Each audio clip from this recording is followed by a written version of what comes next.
Hello, we are Pau, Bernat and Xiska, and we are going to explain you a physics experiment about angular momentum. A gyroscope is used in this experiment and it consists of a wheel that rotates around its axis, producing angular momentum. This phenomenon is used in airplanes to determine exactly the inclination of it in regard to the Earth. It's also used in ships to balance annoying flip-flops. There are gyroscopes in smartphones too. Thanks to them, smartphones are able to define the move direction of it. So it's essential to GPS performance. Okay, so we are going to do two experiments about angular momentum. This object is the famous gyroscope that Xiska has explained before. It has a curious phenomenon that's called the precession. The precession is like the rotation of the rotation. While the disk inside the gyroscope is spinning, the entire gyroscope rotates around the vertical axis. Now we want to see how the spin direction of the gyroscope is defined by the rotation of the direction of the rotation of the disk inside. First, we type clockwise direction inside, and the entire gyroscope rotates in the same direction.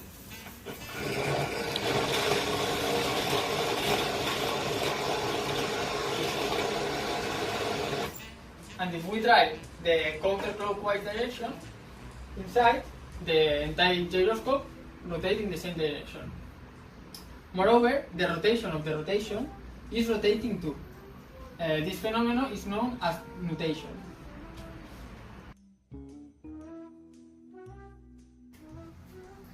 Now, let's see how it works. First of all, if there is no rotation, the gyroscope falls because of the wave. The wave produces a torque. The torque is defined by the vectorial product of the position vector with the force. In this case, it's the wave.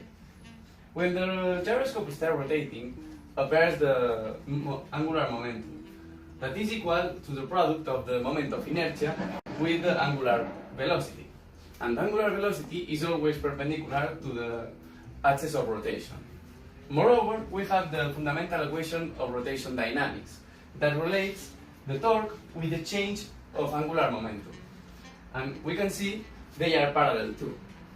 The new angular momentum is equal to the initial angular momentum plus the change of the angular momentum. So the new angular momentum changes its direction. And it has to be parallel with the angular velocity. And angular velocity has to be perpendicular with the axis of rotation. So the axis rotates, as Pau said before.